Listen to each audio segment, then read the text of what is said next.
It doesn't take 10,000 hours to master something. Being in the top 1% is much faster and much more important than being the top 10 in the world. Like, I'll give you a specific technique that has helped me literally make millions of dollars. I think you gotta have a dream. The School of Greatness. Really? Yeah. Please welcome Lewis Howes. I'm curious now, you've famously shared this many times before where you've made 10, 15, 20 million dollars and then lost it all down to like $100 and asked parents for like toilet paper and things like that, and then made it all, then lost it all. I'm curious, want to shift the conversation for a second into mindset around poor people versus wealthy people, because you've been wealthy, you've been poor, you've been both at the same time, almost essentially back-to-back days. What does it take to develop a rich mindset since you've been both poor financially and rich financially? What do you think it takes to develop a rich mindset? You know, that is such a great question, because people don't understand how important that question is. People say to me, James, I need to make a quick $10,000 really fast. What should I do this weekend? That's not that's not a reasonable question, and there's no answer to that. But mindset is, and it almost sounds like cliche, so I'll get it more practical. But there's so many aspects of mindset, but you have to realize that money is not, how should I put this? Money is not something you get so you can spend it. Money is a symptom of having a good growth mindset, not a scarcity mindset. So having an abundance mindset. So for instance, this is just an example, but I write down ideas every day. I write down 10 ideas a day, and often I write down ideas for other people. I might write down, 10 ideas for Google, and I'll send them to Google. And as a result, I've been invited to visit, and I visited Google, Facebook, LinkedIn, Quora, Twitter. I visited all these companies because I share ideas with them. Do you know who Charlemagne the God is from the Breakfast Club? Great guy. So I once sent him a list during the pandemic. I sent him, hey man, I heard this recent interview you did with Joe Biden, and there was something you said there that really intrigued me. And so I outlined, just for the fun of it, I sent him an outline of a book I felt he should write. And I said, just ignore this note or do it. I don't care. And he did it, and he wanted to involve me. And I said, no, just do it. You should do this book. And what circumstances happened that I ended up doing it with him, but I really was fine if he had just done it. And people ask me, aren't you afraid of sharing your ideas? Won't people steal your ideas? And yes, sometimes. I once shared an investment idea with a billionaire guy who said he would do it with me, and then he didn't, and he made literally hundreds of millions using this idea. And he called me 2 weeks later and said, oh, it turns out I already did it. And I'm like, how did you already do it when you didn't even hear about it when I told you it? But people steal ideas. But I have an abundance mindset. It's not like this is my only idea ever. I'm going to if it was verification that I had good ideas, the fact that he stole it and it worked. So you have to have an abundance mindset about everything. Like some people say, oh, don't have the Starbucks for $7 when you could get on the corner for $1. Now, admittedly, some people can't afford the $7, but that's,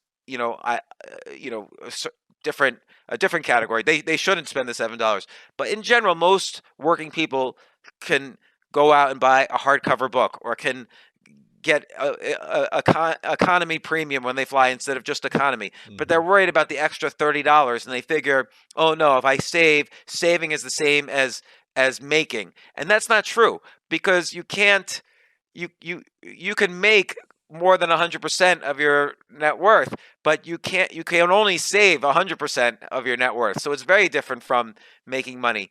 And so money is just an energy of having good creative ideas, sharing your ideas widely, helping other people execute on their ideas, and then wealth and abundance come back naturally, as cliche as that sounds. Now, you have to have ideas, you have to have execution ideas, you have to have a strong network, but you get a strong network by having an abundance mindset. So if I'm always sharing ideas with people. Hey, I just read your book. You should do this, this, and this to market the book, or this, and this to monetize the book in different ways, like do a course or do some merchandise or do this. So as long as you're always sharing, you're the person people call when they have an extra opportunity. I write about this in the book actually. I call this the Google technique. So Google is an interesting website in that when I go to Google and I say, Google, can you tell me about what's the best motorcycle I should buy?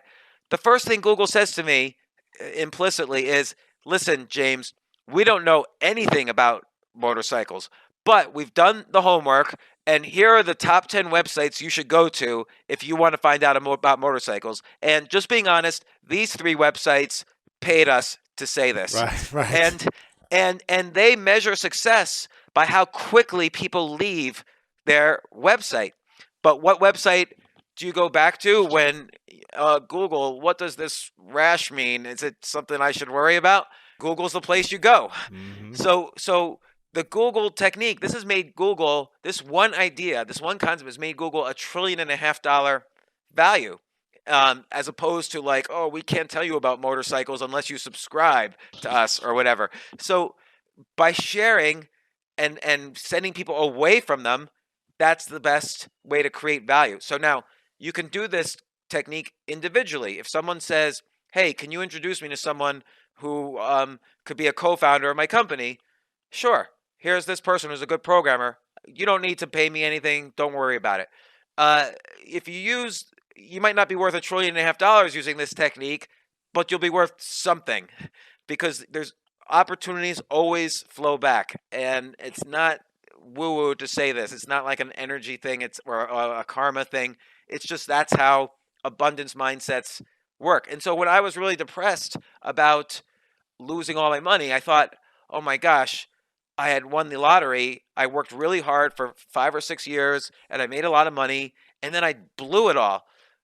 I had to realize that I didn't win the lottery, that I didn't just get lucky, that I needed to just start coming up with ideas again and exercising my idea muscle.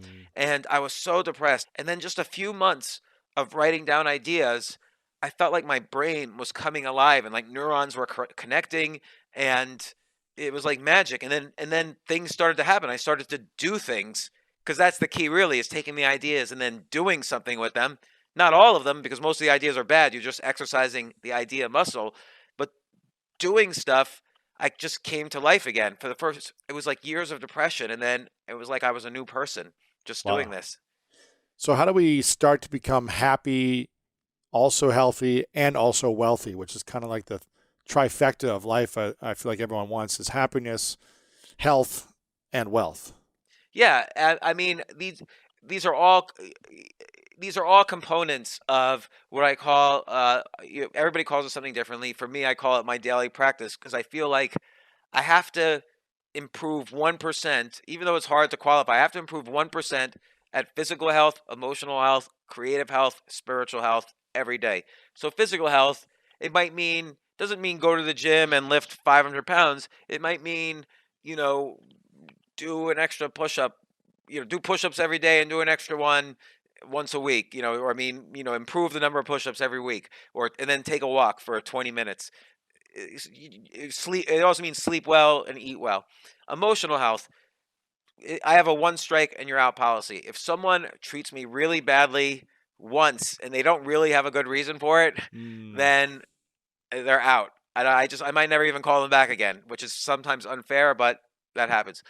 Creative health, I exercise my idea muscle every day. I write down 10 ideas a day. And spiritual health, that's really about not regretting things in the past and not being anxious about things in the future. And to be honest, sometimes that's hard for me. It was hard for me these past 3 months. But I always made sure this is my daily practice for a reason. It's because these are the moments when I need it to be able to bounce back. You can't bounce back without it. If you're sick in bed, you're not going to have ideas to start a business. If you're fighting with your spouse all day, you're not going to grow your business. You're going to be wasting so much energy fighting.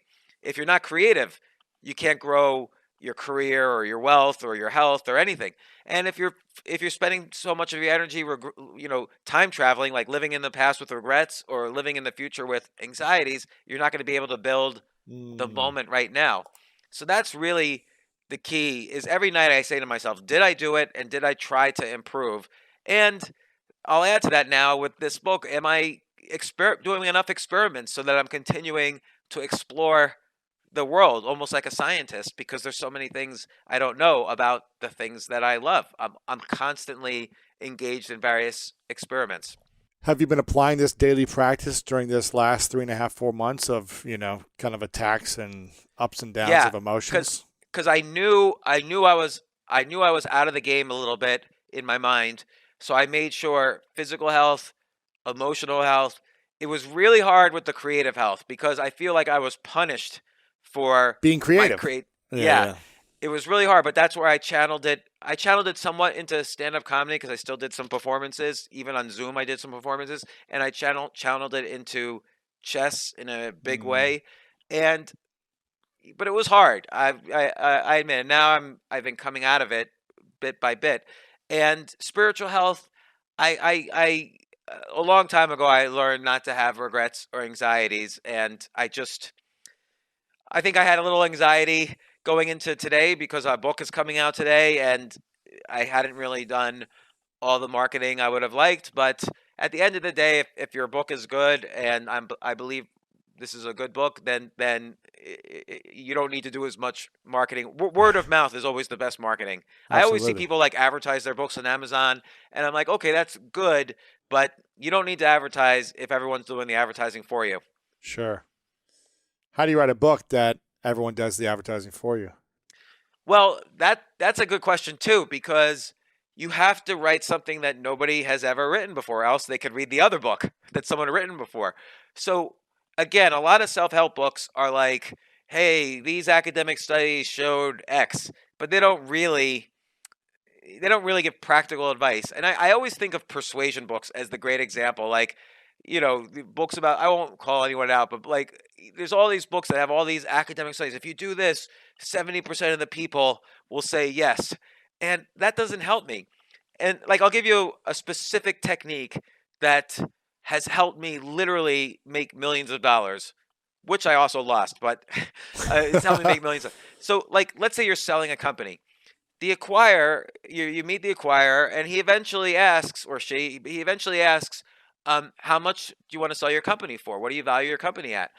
And I call this the advice technique. I say, listen, I've been head down building this company, working hard, and that's why you want to buy the company. Is I've worked so hard, my team is great, I have the network, I have the customers, and I do this extra special thing that no one else does. So I've been working really hard at this. You're like the grandmaster of negotiating buying a company. You've bought like 20 companies, and you know how to do this. So I want to work with you and be partners with you for a reason, because not only do I think we can work well together, but I like you, I admire what you've done. So let me ask your advice just as a friend. What how would you advise me to answer your question? How would you advise me to, I value your advice. How would you advise me to value my company? Now, once you say that, A, hopefully it's all true. That's why you do want to partner with somebody. And B, uh, you're giving them status. You're saying, look, you're the person I admire enough to ask for advice on this. And they're not going to give you bad advice. They're not going to say, well, you should value your company at nothing and just let me buy it for free, because Right. they know that I'm getting advice from lawyers and accountants. So they know they can't give me bad advice. And then once they give me advice, and I'll probably throw in there somewhere like, some people told me to value my company at 300 million. So 10x what I'm making a year, 20, yeah, 5x. yeah, Yeah. yeah. Like, so I'll play around with anchoring a little bit. And so once they give me the advice, then I'm not going to ask for something or negotiate around that number. And they're not going to say no because they just gave me the advice to do that. So this technique is magic. And I have like a dozen techniques. That's in the chapter Frame Control, where, again, in a high stakes situation, whether you're arguing with a spouse, or you're being a public speaker, or you're doing a sale, Mm. or you're asking for a raise from your boss, one person controls the frame and the other person doesn't. And it's all about how do you control the frame in different situations. So if you give someone the frame, you're still kind of implicitly controlling it, and that's a critical technique. But again, I've never read that in a self-help book about persuasion because those books don't work. This is just stuff that works specifically for me, or let's say many of the people that have been on my podcast that I've interviewed about this. You've got I think that's brilliant. And you've got a couple of chapters about framing and frame control.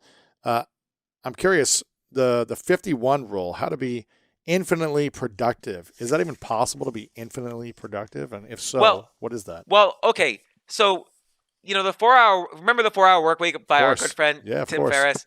So the 4-Hour Work Week is really a book about the 80-20 rule. And everybody knows the 80-20 rule. It's been around 400 years or so. Some guy realized whenever he planted a garden, 20% of the seeds grew into 80% of the flowers. And it's just like if you have a business with 100 employees, the 80-20 rule always seems to work. It's 20 of the employees create 80% of the revenues. Like that always seems to be the case. In your case, with 15 employees, probably 20% of them, 3 of them, probably create 80% of the revenues. It works everywhere. The thing about the 80-20 rule is you can apply it to itself. So what's the 80-20 rule? So if you take that 20%, which of those 20 people are creating 80% of those profits? So it turns out 4 are creating 64% of the profits. I don't want to get too mathematical. Applying it one more time, one person probably you in this case, if you're for your own business, probably creates 50% of the revenues. So when I gave you the Scrabble technique of learn the 2-letter words, or the Monopoly technique of buy the orange properties, you only need that 1% of knowledge about the skills of Monopoly to that will result in at least 50% of your wins. Just that one technique. To be dangerous, yeah. Right. So with the 51 rule, you could take any area of life and try to find the 1%. Now, people try to do the 80-20 rule. They want to make as much, benefit as possible, 80%. But again, to be in the top 1%, you just need to win 50% of your, a little more than 50% of your games, and you're probably one of the best. So, the 1% rule, if you could narrow down to that 1%, and you can through experimenting, which is covered in another chapter, you could figure out what's the 1% that creates 50% of the value. So I'll give you an example. A friend of mine is 27 years old, and somehow 27 years old is very young for a comedian. Someone like Dave Chappelle has been doing it for 20 years. Jerry Seinfeld was doing it for 15 years before he had his TV show. And but this one guy I know, he can perform at any club he wants in the world. And he's 27. He's been doing comedy just a few years. So what did he do? He found the 51 rule. He found his 1%. And what he does is, during his act, he'll ask the audience, just throw out 5 random words. They'll throw out, he did it with me in the middle of my podcast. So we threw out words like volcanoes on Venus, and the Mayan civilization, and the James Altucher. And we threw out a bunch of completely different topics. And then he said to the audio guy, okay, give me a rap beat. And so a beat started going, and instantly he had the most insanely intelligent and fast rap using all 5 of those words. And it was completely different than any other rap he'd ever done, because I've seen a lot of his YouTube videos. And that was the 1% he needed, combined with some stand-up comedy skill, where he's welcome at any club in the universe. He does something different and unique that no one else can do. And he's not the best comedian. He's not going to beat Jerry Seinfeld at his game, but he created his own game to skip the line. Right. So he literally skipped the line. And I do the same thing in the sense that because I haven't been doing, you always want to use your weaknesses to your advantages. Because I haven't been doing comedy 20 years, what have I been doing? Well, I've been making money and losing millions of dollars and making a fool out of myself and doing I have all these insane stories from that. And that's my unique flavor, which allows me to skip the line. Again, all of these are parts of the overall picture of skipping the line, but that's my use of the 51 rule. And how do we, we've all got 24 hours in a day, but how do we borrow hours? How do we gain more time? So let's say let's say, Lewis, you're a public speaker, right? You've done, let's call it 10,000 hours of public speaking. Okay, between preparing and going to and Mhm. arranging and then actually doing the speaking and then the Q&A afterwards. Well, let's say now you wanted to try doing stand-up comedy. I'm just using this as an example. Mhm.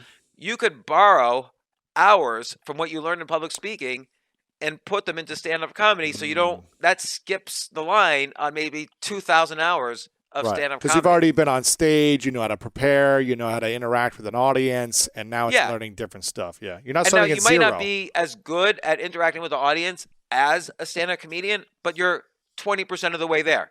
Um, I would say what's interesting to me is going in the other direction. After I did stand-up comedy for even just a few months, and then I had to do a regular public talk about business or investing or whatever, it 10x'd my public speaking. It was Really? unbelievable. Yeah, I don't even have to prepare a talk. I could just go in there, and I used to be scared to death public speaking.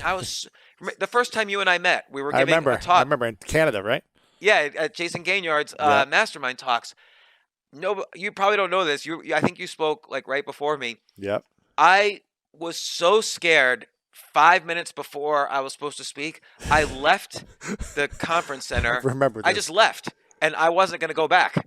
And I was gonna. I called my wife and I said, I'm gone. I'm going to the airport. Sorry, you better come out and join me or you can listen to the talks. And she was like, Nah, just come back. It's what could have hurt. And but she was ready to go. She was ready to go. But then I decided to go back and I had a fun time. Yeah, And you were great. I remember. You're very memorable. but Funny. I was so terrified, man, and I'm always so terrified. But now it's the comedy is much more terrifying. Way more So terrifying. that is hours I borrowed from comedy to do public speaking now. I've always said if I wanted to truly become like one of the best, I'm an okay speaker. I'm good. You know, I'm not bad, but I'm not like I watch other people. And I'm just like they are masters. They are incredible speakers. They captivate. It's like they know exactly the pacing, timing, tonality. Unbelievable. Crowd or audience engagement, everything. And I'm like, okay, I've worked hard to overcome my fears to get to a certain level, but I'm not at that level. But I've always said to myself, if I truly wanted to master this, I need to do improv. I need improv or comedy and do something else that's just going to scare the crap out of me and then use that skill to apply it to public speaking. So here's a 50/1 technique. So even before I was doing stand-up comedy, for years before I was doing it, I would before every talk I ever gave, I would watch on YouTube uh, stand-up comedians because they are the best public speakers. So Like if good. their faces are moving, they're moving around the stage, they know they have the right cadence, they know when to pause.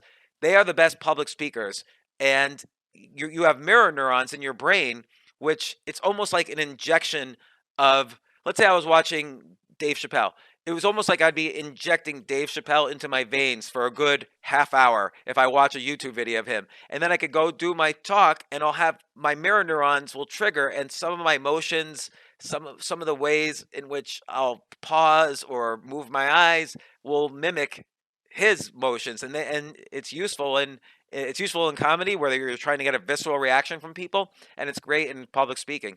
I'm loving all this, man. I'm a huge fan of experimentation in our life and being the scientist of our own life and putting ourselves through games, exercises, challenges, experiments to overcome our fears and insecurities because I believe that when we overcome those fears, we can become really much more unstoppable in accomplishing our goals and becoming in the top 10%, 1%, earning more money, having more courage in relationships, and feeling overall happy and healthy. This is like the first time in my life I got I got burnt out a little bit for the past 3 months, which might be a good thing or a bad thing. It's not necessarily a bad thing, but it prevented me from doing my normal activities. What'd you get burnt out from? In general, I diversify my activities so I get joy and happiness from as many activities as possible. But of course, anything that's important to you and anything that's worth doing is not always a happy activity. So, for instance, let's say you love playing tennis. You might have a day where you lose every tennis game. That's just a normal thing. But because you love doing it, you're able to find the energy to come Mhm. back the next day and say, I had a bad day. My forehand was, I wasn't holding the racket correctly, or I wasn't as powerful enough. But I love this, and I'm going to play it again today and learn and get better, and maybe to even take a lesson or two. And so I have several of these activities. Like if investing doesn't go one day, then I can do writing. If writing I don't feel so good about one day, I could go out and do stand up comedy. If or come up with ideas for a business, or do a podcast, or play a game of chess, or whatever. And I wrote this article in August where it was my most popular article ever. It like oddly went viral, and about Is this the article about Seinfeld? the article about New York City, Oh yeah, that which Seinfeld then responded to. that And was a crazy whirlwind, man. it was a crazy whirlwind because about 30 million people read the article. And that was actually several months ago. So now maybe it's more, but and then a week, and then I had a huge response, and then 10 days later, people think it was like the next day Seinfeld responded. 10 days later, Seinfeld wrote an entire page in the New York Times, and Basically uh, calling you an idiot. yeah, and that was his whole point. Rather than actually, like, I love New York, and I was writing this so people wouldn't be in denial. And of course, and everything I had said in the article has basically come true and is still coming true, and it's scary. And I wanted to help people. I spoke with Congress. I shared, just the facts, how violence was going up. Office buildings, which at that time were allowed to be open, were only 5% full. So what was the reason? Restaurants, like 80% of restaurants were in danger of closing. And by the way, probably about 80% of restaurants now in New York City have closed or are about to close. Broadway was closed indefinitely, which means, and I don't care about Broadway. I hate Broadway. I have The last show I saw was, I don't know, Beauty and the Beast with my kids, and I fell asleep in the middle of it. I just can't stand Broadway since I was a kid. And but there's hundreds or thousands of hotels and restaurants that are part of the ecosystem of Broadway. Mm-hmm. Plus, there's tourism taxes, there's sales taxes, and so on. So the fact that Broadway is not open is devastating to the city. Like Seinfeld made fun of me. One of his comments was, "Oh, poor guy, can't see a Broadway show." I don't care about that. I care about the suffering that happens when all of these restaurants go out of business, and all these people are hurt. And so anyway, I'm defending myself here, but uh, I got so much hate. You got a I've lot of never hate, seen anything man. like it. Now, of the 30 million people who read it, maybe 29 million loved it or agreed with it or thought, "Huh, interesting," and then moved on with their lives because they're normal people. But the 1 million who hated it were mostly from New York City, and they went into sort of some kind of cognitive dissonance where it's like they didn't even read. They were like in denial, which was the reason I was writing the article, including Jerry, who loves the city as well, and he had good intentions. And I got trashed so much. I've been trashed before for over the past 20 years of writing. I've, of course, you only want to write something that's unique. If you write something that other people have written, then why are you writing? So I wrote something that's unique to me. I had some theories that were new in the article. I don't have to get into all of them, Mm-hmm. but and I also don't hit publish unless I'm a little bit afraid what people will think of me. So in this case, I was a little afraid because I'm usually an optimist. Mm-hmm. And this was one time where I really didn't know the solutions. And I spoke to congressmen, mayoral candidates. I even spoke to the Federal Reserve about how New York City could get bailed out. And that's how much I care. But nobody seemed to like address these things. And then uh, I just got completely. So I wrote this. I didn't expect it to go viral. It immediately went viral. The most viral thing I've ever seen, really, in terms of text writing. And up until November, December, even not so much today, but November, December, people were still trashing me in Twitter, on emails, and Facebook every single day. And a couple other things were going on that I just didn't feel as good about. So suddenly, like, all my sources of dopamine were punishing me. So like in writing is the thing. I've been writing every day since 1990, and I love writing. I love it. I love it as an art form. I love it as a way to communicate. I've studied it. I've really made it an art and a science for myself. And suddenly writing was punishing me in a way that it had never had before. So every time I would sit down to write, my brain would say, "No, no, no, no, no. This is dangerous for you." And I almost physically couldn't sit down at the computer and do it. So that also meant I stopped social media. I stopped Twitter. I stopped Facebook. I stopped emails. I stopped even texting on my phone. I stopped looking at my phone. And I wasn't depressed. Everyone thought I was depressed because I wasn't normal. But sometimes you just need a break, or you need to say, is this what I asked for? Is this what I want in life? And it gives you a chance to reevaluate things. And I had worked really hard last year writing. I had written 2 books actually, and hundreds of articles, and I went all out on the podcast, and I was still doing stand-up comedy, and suddenly I just got, for the first time maybe 15, 16 years, my body was telling me I need a break. And so I took a Wow. break, but it was right at the point where, this book that just came out, I feel is my most valuable book ever. And it's like this development Mm. um, from my other books. And I wanted to market it, but I just wasn't doing anything. I wasn't doing anything at all. I was doing podcasts just to maintain, and I have businesses that I run, and about 100 or so people depend on me to keep going. So I did what I needed to do, but that was about it. When you came out with that article, I remember thinking, congrats, because this is blew up. And I was like, wow, good for you. You deserve to get the attention. And you had some thoughtful points that I was like, yeah, this makes sense. However, if I was living in New York City, I'd be probably like, man, screw you, defend my city. But I was like, yeah, he's got some great valid points. And I hope everyone sees this. And then when I saw kind of the attention and the positive, but also the attacks on you, I was like, man, I really hope you're going to be taking care of your emotional health, your mental health, and just protecting your energy.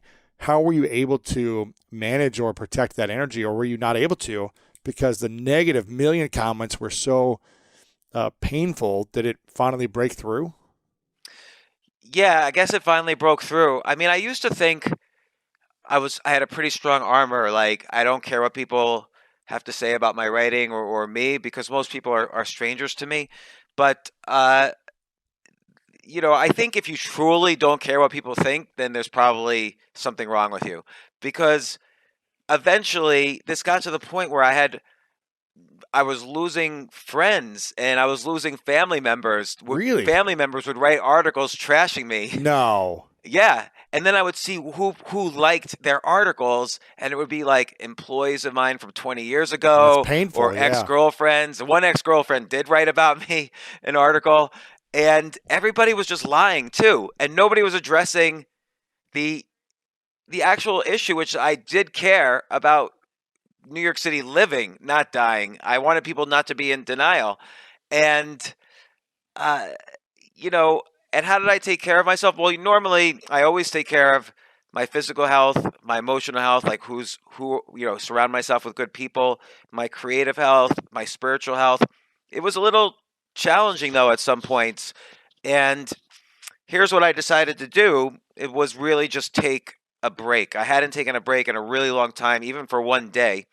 And but I didn't fully take a break. I so we My book Skip the Line just came out, and it has all these techniques in it, which we could talk about at some point. But I decided I'm going to use the techniques I wrote about to get really great at something I love doing, but I haven't done in a while. So as a kid, this is going to sound dorky or whatever, but as a kid, I was, and I still am, a ranked chess master. But I last studied the game in 1997, like 24 years ago. And so my ability, I always say I'm a chess master, but my ability has actually severely gone down. Just like I'm sure if you haven't played, you know, Football and football basketball. Yeah. 20 years, not only does age factor in, but you just physically, those muscles go away. And so I decided I'm going to use the skip the line techniques, and only those techniques, and I'm going to get better than I ever was at chess. So I used every single chapter in the book, which it can be applied to any field of life. It can be applied to business, entrepreneurship, golf, being a chef, whatever you want. So I applied it to getting better than I ever was before At at chess. chess. And And did you get better?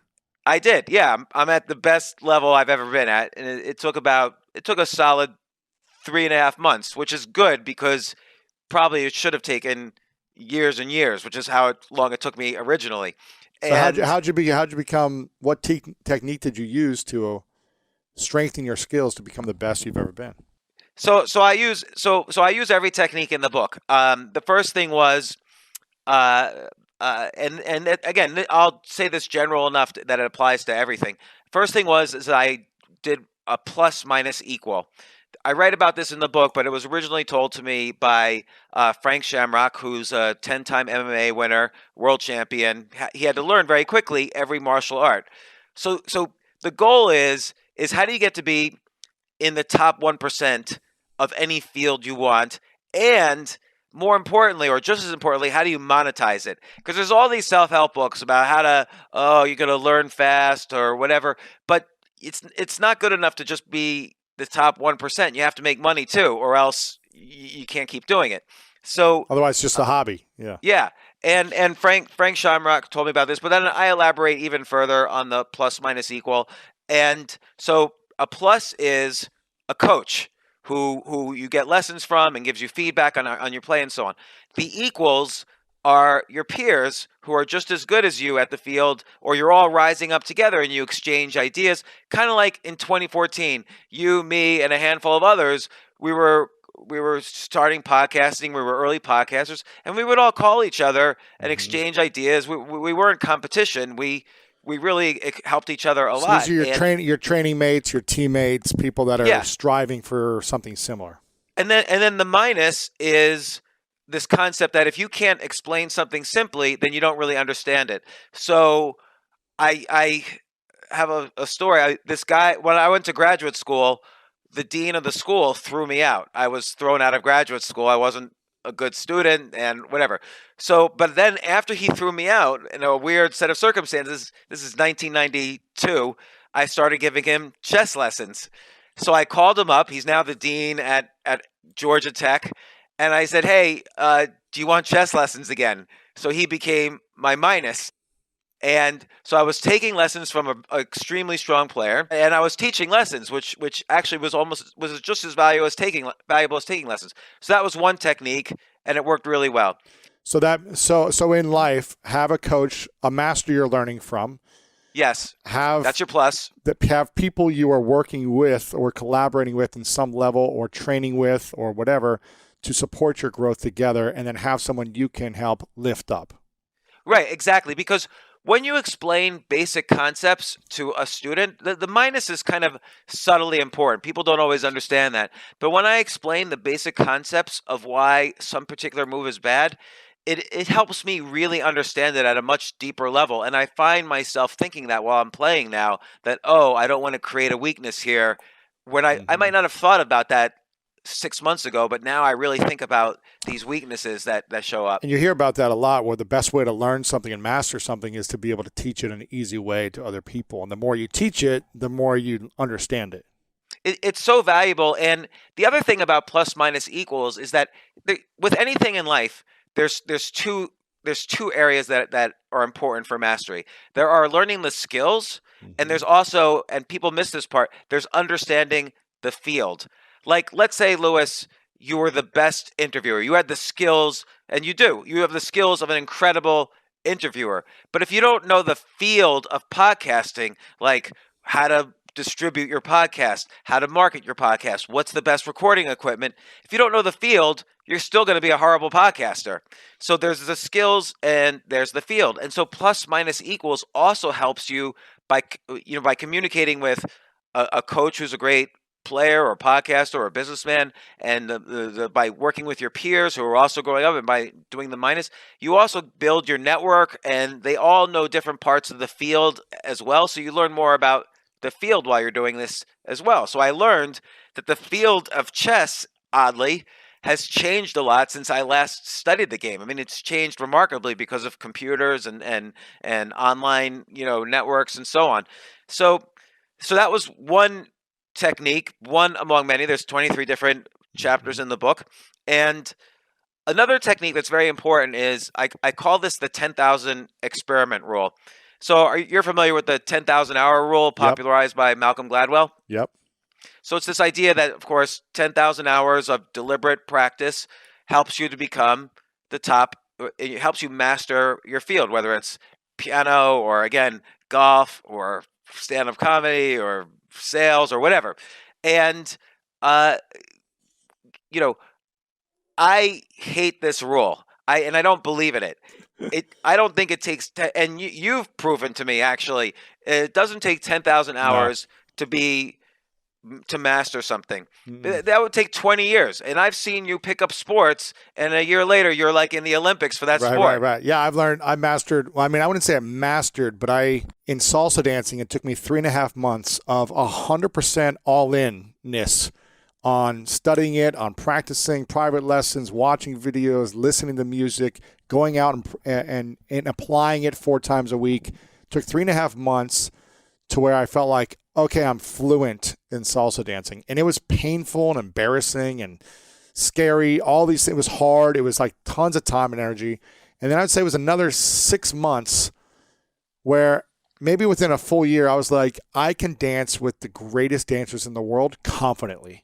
I'm not going to be the best in the world, but I can dance with the best in the world and feel good and understand the language and know where they're going and they know where I'm going in a year, but Yeah, it doesn't take 10 years.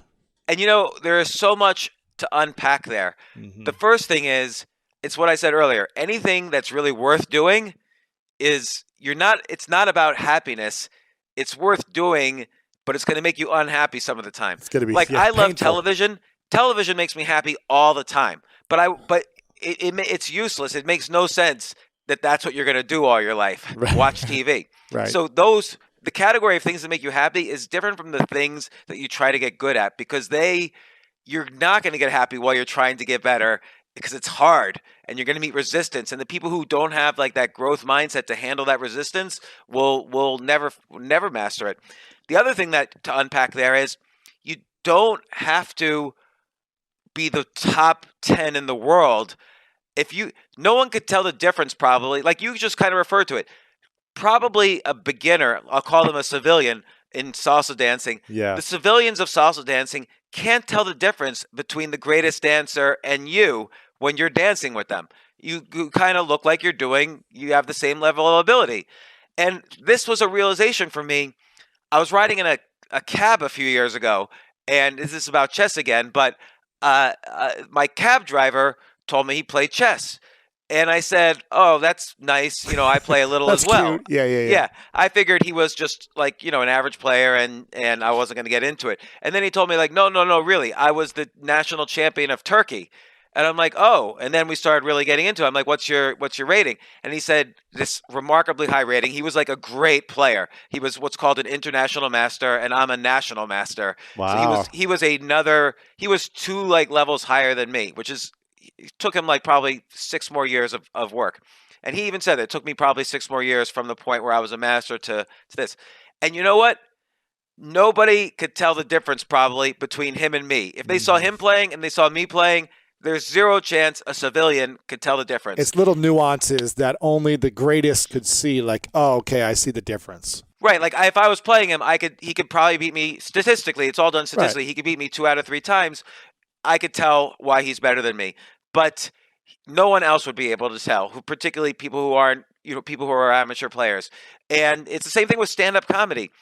Dave Chappelle is the best in the world, or Louis C.K. might be the best in the world, or Amy Schumer, whoever it is that Kevin you like. Hart or whatever, yeah. Yeah, but if I'm performing to a crowd that likes me, and you only see these people perform in front of crowds that like them, if I'm performing a show and everyone's laughing the entire time, no one would be able to tell at this point the difference between me and a truly great comedian. And the reason I know this is I've performed after these people on lineups, and no one could tell. People have come up to me and said, "Oh man, you were the best in the lineup." They didn't know that it was Chris Rock right before me, or Bill Burr, or someone like that. And I killed it even more. Now that sometimes I bomb, sometimes I kill it, but that's why I say being in the top 1% is much faster and much more important than being the top 10 in the world. Like you want to get to the top of the learning curve, but you don't really need to go on that slow plateau to be the best in the world. Because that does take 10, 5, 10, 12 more years to be in the top, whatever, 20 in the world. Right. And so I just wanted to get better than I was at chess. So I know for a fact I'm in the top 1%, but I'm not in the top 100 players because I didn't devote 30 years of my life to it. But I know enough that I could appreciate the nuances, and it's a great game and it's a great culture. Same thing with stand-up comedy, same thing with investing, and writing is probably the one area and podcasting where I put in 10,000 hours. But, and I wonder if you'll resonate with this. This is an important technique. I kept grappling with the 10,000 hour rule, particularly when it came to stand-up comedy. Like, what does it mean even to do deliberate practice in stand-up comedy? How do you measure it? So I called up the original professor, Anders Ericsson, who did all the research on violinists, mathematicians, chess players. I actually was part of the experiments in the early 90s on the 10,000 hour rule. And how can we do this with comedy? And he said, well, how do you judge it? Is it laughs per minute? Is it money? What is it? And I'm like, I don't know. There's no real straightforward metric. So he just couldn't figure it out. And that's the problem with the 10,000 hour rule. So I started looking at other successful people, and I started looking at all the times I've switched careers. I've switched careers like 6 or 7 times. And I came up with something I call the 10,000 experiment rule. And I wonder if you'll resonate this with in salsa, is that every time if I avoided repetition, which is more about the 10,000 hour rule, just repeat, and get feedback every time. I decided every time I do comedy, or every time I play chess, or every time I start a business or make an investment, I'm going to do at least one experiment in what I'm doing. And by experimenting, you learn so much more quickly, because the nature of an experiment is that you're trying something that nobody's ever tried before, or at least you've never tried before. Mm-hmm. So not only are you doing this activity that you love and want to get better at, but part of what you're doing you've never done before. So your worst case scenario is the experiment fails, but that you learn something. Thomas Edison famously tried 10,000 different filaments to make a light bulb. A reporter asked him, how does it feel to fail 10,000 times? And he said, sir, I did not fail 10,000 times. I learned 10,000 different ways to not make a light bulb. And I wonder if that resonates with you in the salsa dancing. Did you kind of experiment a little bit? Absolutely. I mean, I was more just terrified because I had no clue what I was doing, and I was entering a whole new world, new culture, new language, and I was never a dancer. So I definitely experimented in a safe environment where I would watch YouTube tutorials, and then I would practice by myself in the mirror until I felt like, okay, I understand the concept enough. Now let me go try this at the nightclub without embarrassing myself fully and making it a horrible experience with my partner, because it's got to be with someone else that you're interacting with. And I just didn't want to make them look bad the whole time. So I was like, I need to at least have the basics, and I experiment in the mirror by myself. And then I was also a truck driver at the time. So I was making $250 a week truck driving 6 hours a day in Ohio. This was 2 months ago? No, salsa dancing was. I'm just kidding. Yeah. This was in 2007, 2008. Wow. And I would do mental rehearsal. I would just imagine myself dancing for those 6 hours. I had a CD of the greatest salsa hits at the time that I was listening to in the truck. And I would imagine myself dancing and doing the moves, and then I would do group classes, private classes, and then practice it at clubs, like live interacting, like a game. And I would experiment all these things. I would experiment like how much pressure to give with your partner, how fast to spin, until I figured out, oh, they like this. Oh, this felt right. But it was all about experimentation. And I'm doing this right now. I'm actually been doing 6 months of Spanish lessons, one-on-one.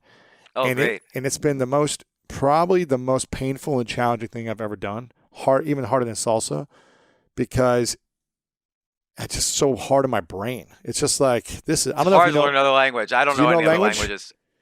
Man, it is hard on the brain, but I'm experimenting different ways on how to learn. And I first tried classes at night. And it was so hard to retain information because I would work out, I'd do a full day of podcasts and work on my team that I had no energy to think. And so then I was like, let me do in the morning. So now I'm doing early morning, and it's been drastically better by just changing the time of when I'm practicing. And that's been a game changer. I learn best when I'm moving, when I'm like physically in action. So now I'm doing it when I'm running. I put the headphones on and I'm listening, and I feel like I'm remembering because I'm moving my body and not just sitting stationary. So I'm experimenting within the language on how to learn and practice. But it's been challenging, man. Yeah, and like another example experiment might be go to the area of your town which is the most populated by Hispanic people and see if you could only speak Spanish. You know, that's a type of experiment. So with comedy, for instance, in the very beginning, I was having a problem if people talked back at me from the crowd. I wasn't as good with what's called crowd work. And so I decided to do stand-up comedy on a subway. So I went on a Oh subway man, car. that is ballsy. Yeah, and so because that you have to do it. If you want to skip the line, which is what the book's called, you have to do things that everybody else in line is not doing. So I Mm-hmm. would go in a subway car, and of course, by definition, it's a hostile audience, and They they don't want to don't. be bothered. They're getting bothered all the time. They just want to focus and listen to their music and go on. Right, and also I don't have a lot of time with them too. So this was a way to experiment to tighten up my jokes so I could get to the punchline Wow, as fast as that's great. possible. And so every stop I would switch subway cars. So I did this for like 2 hours, and it really helped improve me deal with hostile audiences and tighten up my punchlines and also be a little bit more fearless. And so that was an example experiment, but I've done many experiments like that in comedy. I do experiments at any given point. I've got like 5 to 10 experiments going on, and I've experimented in writing, in business, in sales, in persuasion techniques, and in chess. For instance, these past 3 months, I did a huge experiment. I threw out all the ways I had been playing for the past since I was 18 years old. There's something called an opening. How you open the game sort of defines the game. I used to play these very safe, conservative openings. So I threw that out the window, and Now you're I reckless. instead I do the exact opposite. I play the most hyper aggressive, tricky, complicated openings, and I realized it like opened my eyes. It was a whole different game, and it gave me a much more holistic view of the game and a much different style of play. And now it's mixed with my conservative style. So it was an experiment that was useful. Another one in comedy is, let's say a great comedian like Chris Rock was performing that night, and there's a lineup of usually 5 or 6 comedians. Chris Rock walks in, and of course they give him a spot because he's Chris Rock. So let's say he was performing. Have you I'm been just on a saying there's stage with Chris Rock before, or before on the same night? no, but I've been on stage with a lot of famous comedians. Tracy Morgan. So I'll use a real example. Tracy Morgan or Bill Burr. Tracy Morgan's a great comedian. He was on 30 Rock. Bill Burr is one of the greatest comedians of all time. And I've been on the stage with quite a few well-known comedians. And the booker, the manager, would always say, "Do you listen? Bill Burr's going up tonight, or Tracy Morgan's going up tonight. Do you want to go before Tracy Morgan, or do you want to go up after Tracy Morgan?" Ooh, And all of the comedians go before. say I have to go before Tracy Morgan. I am not going up after Tracy Morgan because after Tracy Morgan, the audience is like, "Oh my God, that was Tracy Morgan," and also he's so funny, and they're sending photographs to their friends and family. I just Yeah. saw Tracy Morgan, and then who's this guy coming up? We don't have to listen to him. He's not Tracy Morgan. So I would always say I want to go up immediately after Bill Burr, Tracy Morgan, T.J. Miller, whoever it is. I want to go up immediately Yeah. after them. Jerry Seinfeld, I've been up immediately after, No way. and it's hard, uh, but that is the way you skip the line. Everyone else who's on the line went up before. I'm the one who has to. There's no downside. I don't know why people are afraid of being no good one night, but you're going to learn so much. Like, this is what it's like to deal with an audience that's not focused on you. And how do you get their focus? This is a big challenge for a comedian. There's a saying: the comedian controls the frame, or the audience controls the frame, not both. And the audience can see if you're nervous. They're like X-rays. So I improved by leaps and bounds because of that experiment of always going up after the best comedian on the lineup. And some comedians were hard to go up after, some were not. but I learned every time. So what does it mean to skip the line in general in order to achieve your goals and dreams? Is it putting yourself through challenging experiences and experiments in order to gain the skills that most people aren't able to gain in a quick amount of time? Right. So a little bit is that. So one technique is the 10,000 experiment rule. But in general, here's what it is. It's, let's say, right now, there's two groups of people. This is four, basically. So right now, 55 million people this past year filed for unemployment. Wow. So as safe as they thought corporations were not. They all were fired or laid off temporarily or whatever it was, and they filed for unemployment. So people started thinking, well, I was tired of being an accountant anyway. Or I was tired of being a dental assistant. Maybe I want to be a chef. Maybe I want to do something related to sports or something that I love. And and then everyone says, this is what everybody says, and I'm sure people have said this to you throughout your career. People will say, "Hey, James, you can't do that. You're 45 years old." When I started doing comedy, for instance, you're 45 years old. You can't do this. People have been doing this for 20 years. How are you going to pay your mortgage? How are you going to take care of your kids? You can't skip the line.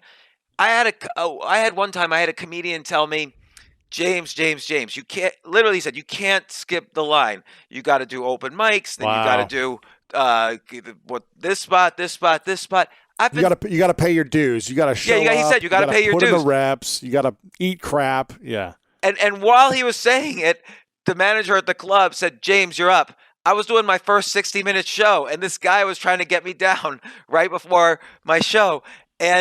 But because people are just like jealous and insecure, they don't want you to change. They like you being below them, behind them in line. They don't want you to change. That's why they say you can't do it. And they didn't do it. They've been doing it for 25 years while driving, whatever, being a plumber while doing comedy on the side or doing investing on the side or whatever it is. So this is really, people had to change. People said to themselves, why can't I do what I love? Why can't I do what I'm passionate about? And, screw all the people who say you can't do it. Like, I want to do it. And so this book is really, here's how you do it so that super fast, again, not only are you in the top 1% in the world of something that you love doing, but you also understand how to monetize it. So you understand about persuasion and not BS persuasion. Like in this academic study, we show that if you mirror how somebody moves their hands, they'll agree with you on everything. Like that's all BS. I just talk about I talk about frame control, which is basically how to control the frame in high stakes situations. And I use techniques that have worked for me and made me money. And I have a chapter on that. So skipping the line is all, there's like 23 different techniques, and some of them are related to the field. Some of them are related to mastering the skills.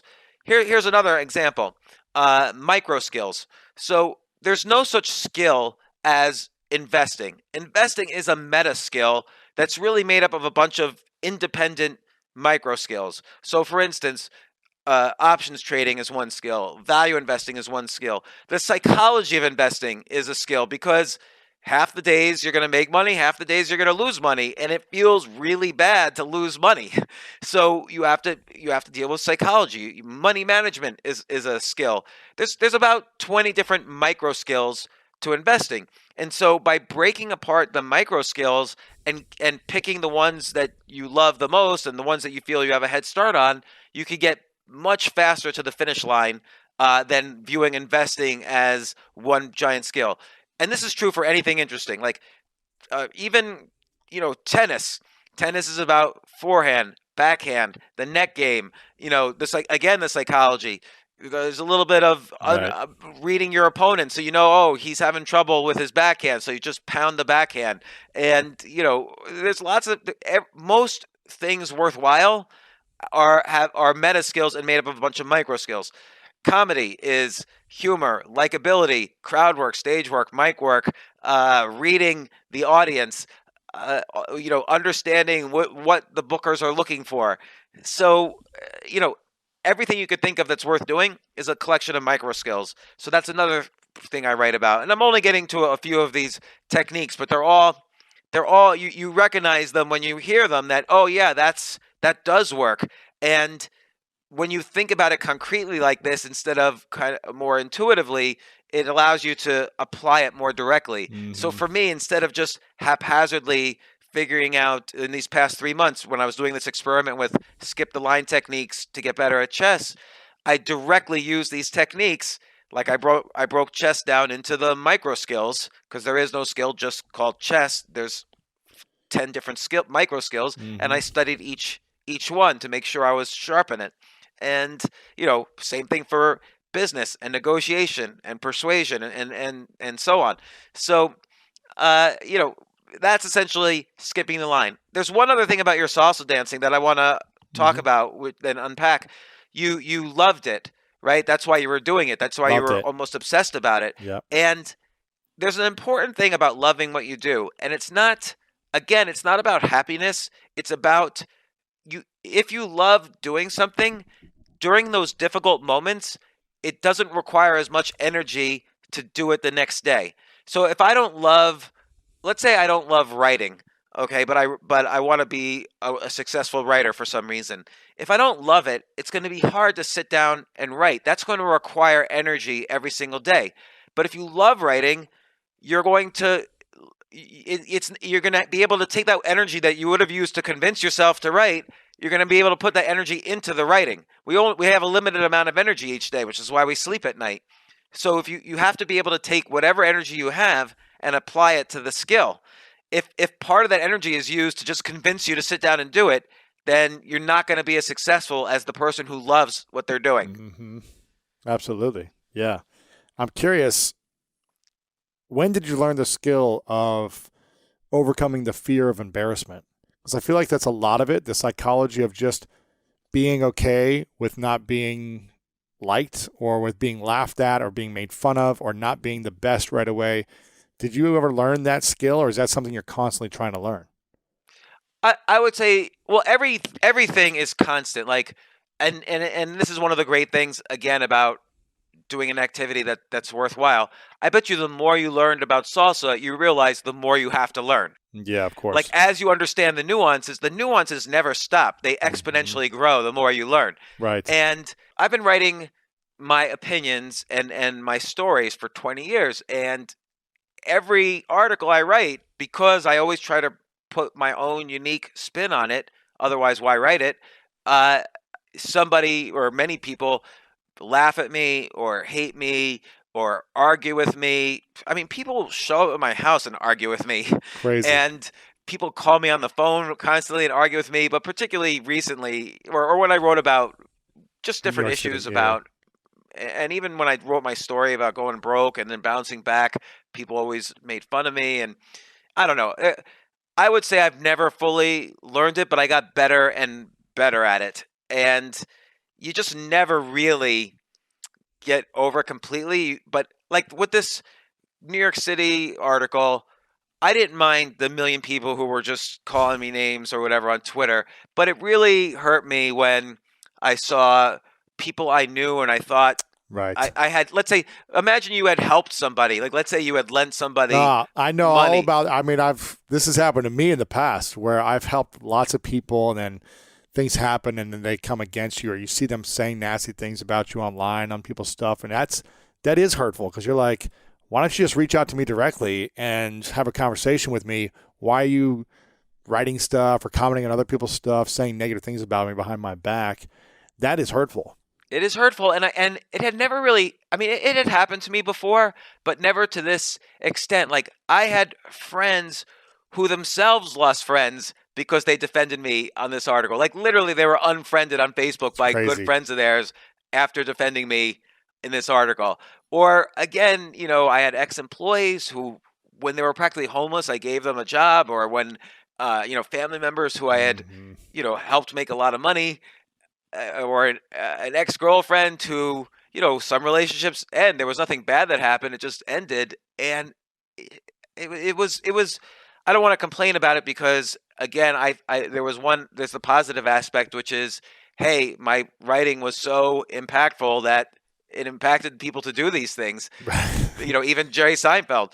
But, at the same time, I think my brain reacted without me realizing it, and it said, "Hey," my brain was basically telling me, if you write something, the You're gonna get world's going to attacked. punish you, Yeah. or if you, it got to the point even when I was doing performing comedy on the stage, the article was spreading into the audience, and people were commenting. So my brain reacted to that, and it's been about 3.5 months of that, and so I decided, okay, I'm not gonna. I realized what was happening. I'm not gonna. And this has happened to me before, and usually it means a big change is going to happen in my life at some point, and so I recognize that, and I'm back to writing again. But again, I decided to use this time productively. The Queen's Gambit TV show had just come Dude, out, and so that was amazing, man. I watched that. It was amazing.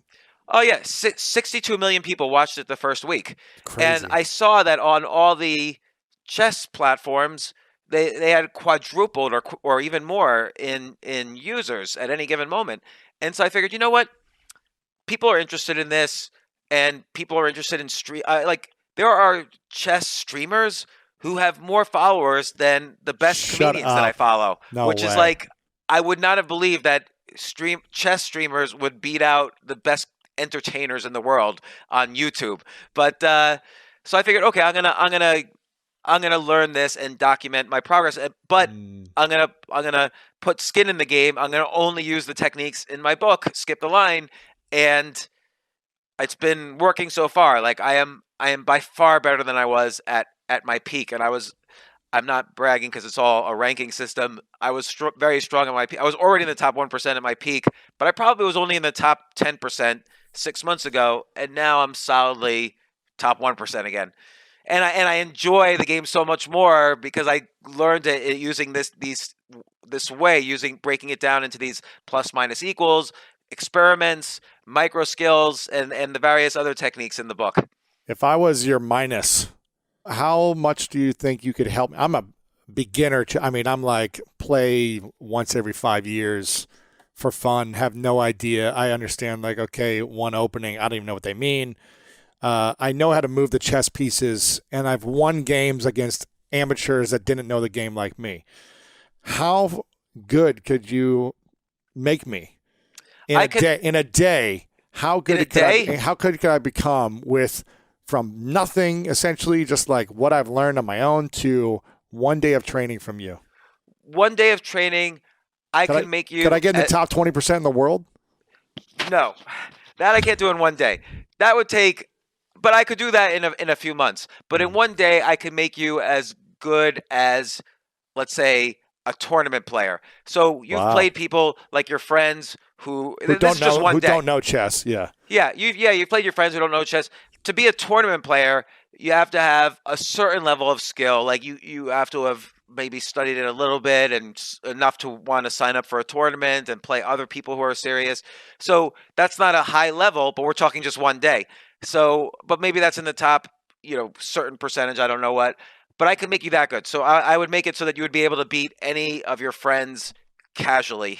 Any of your casual friends who just know the game, you would be able to beat all of In them one hands day. down. I should do that. We should do an experiment. One day you teach me and I see if I can just beat all my friends who have never been trained. I could totally do that. That'd be amazing. And you could pick, games. Since I was a kid, games are like my thing. I'll let you pick the game. It could be Scrabble, checkers. We should play bridge, checkers. I poker. used to be good at checkers when I was a kid. We should play checkers and see who's checkers. better. I can make you in the top. That's a little. The techniques are not as hard, but Scrabble's one where I can easily horrible in put you in the Scrabble. top 10% of players I'm in a day. horrible in Scrabble. In Monopoly, it would take me 5 minutes to put you in the top 20% Really? of players. Yeah. I haven't played Monopoly since I was probably 7 or 8, but Like when you go home for Thanksgiving, they don't break out like Monopoly or Scrabble or whatever. we play other games, but we play like apples to apples or something with like the kids but we should play Monopoly too. Yeah. Yeah, I'm down. Monopoly. I'll just tell you right now, the one secret that will make you one of the best. What's that? If you remember the board and stuff?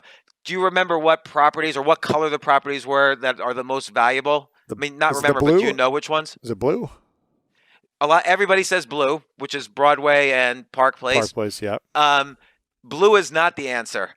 The answer are the orange properties, which is St. James Place, New York Avenue, and I believe Tennessee Avenue. Why is that? So the most popular square to land on in Monopoly is jail, because you can land on jail through the dice. There's also a go to jail square, and there's 2 community chest cards that say go to jail immediately. Right. So that's the most popular square by far that people land on. With 2 dice, the most popular roll is a 7. The 7 puts you right in the middle of the orange properties. So if you own the orange properties and have hotels on them, everyone's going to owe you rent all game long. So that all you need to know is that, So get and the then own orange the property. utilities. Get the orange properties. Get the orange properties and in the beginning of the game, get the utilities. I like it. I'm already better. And in Scrabble, just know all the legal 2-letter words. Nobody knows them. Ooh. So if you know like 50 2-letter words, you win. Yeah, or there's about 100. There's a little more than 100, but like XI, XU, QI, KA, ZA. These are all weird 2-letter words, and if you know them, you always win. You can always have a hand. That's like solid. Yeah, because it's hard to get rid of an X or a Q. But if you know that XU and XI are words, and then you throw them down on a 3-letter word, boom, you win. This is smart. So Yeah. your learning practices to skip the line in every game or area of life. Yeah, and that's why I say there's a hard way. So I don't need to be like a vocabulary master. I just need to learn one strategy that could help me win a lot of the times. Obviously, if I'm going against a vocabulary master who also knows those, I'm not going to win. But he's in the top 100 in the world. You want to be just in the top 1% so you can beat everybody you know. Everyone I know. Yeah. Like you don't know anybody who's in the top 100 in the world. They're kind of just studying Scrabble all day in their basement because they're living with their grandparents still. But here's the thing is that Scrabble also has lots of micro skills. For instance, you get 50 extra points every time you have a 7-letter word. So there's some people who obsess on remembering all the 7-letter words, and there are techniques for doing that. But you don't have to do that if you know all the 2-letter words. You're going to just beat all your friends anyway. Smart. That's all you need to know. It's 2-letter words. I like that. You focus on the right micro skills because, again, it's a meta skill. You focus on the right micro skills that are important for you and that are easier for you, and that's how you get in the top 1% of the world. I could guarantee I'm in the top 1% of the world in Scrabble, but I'm not going to play at the highest level in a tournament, but nor do I need to. But anyone who comes over for a dinner party, you could beat. I've got the Scrabble board front and center, and I just say, oh, yeah, I play. And if they want to have a casual game, destruction is in their future. I like that. You have to we'll have to do a full day sometime where you give me chess lesson for 2 hours, Scrabble, Monopoly, and I just master all the games for the rest of my life in a day. Poker's a good one too. Poker's a great one. I'm a big fan of this. I'm so glad that you put together this book and packaged it in a unique way with a lot of the different experiments that you've tried. I want to make sure people get the book. Skip the Line, the 10,000 Experiments Rule, and other surprising advice for reaching your goals. So make sure you guys pick up a copy of Skip the Line by my friend James Altucher. And did you ever have a conversation with Jerry Seinfeld? No. And somebody, E! Entertainment News, so I was on all the media, and E! Entertainment News asked me, what would you say to Jerry Seinfeld if he was here right now? And I said, I would just turn around and walk away. And they said, why would you do that? Wouldn't you be curious? And I said, well, forget that his name is Jerry Seinfeld. If some random person he filled an entire page in the New York Times just insulting me. If someone did that to you, a random person, and then they showed up at your door, you'd slam the door in their face. You wouldn't want to talk to them. If someone shits in my living room, I'm not going to invite them back just because I'm curious. Why'd you do that? They're out of my house forever. So if he came to you and said, hey, I just want to have a conversation, would you have a conversation with him? Would you talk to him? No interest. No interest. Do you still respect him as a comedian? Yes, I think I got after his article came out. His book came out. Is This Anything?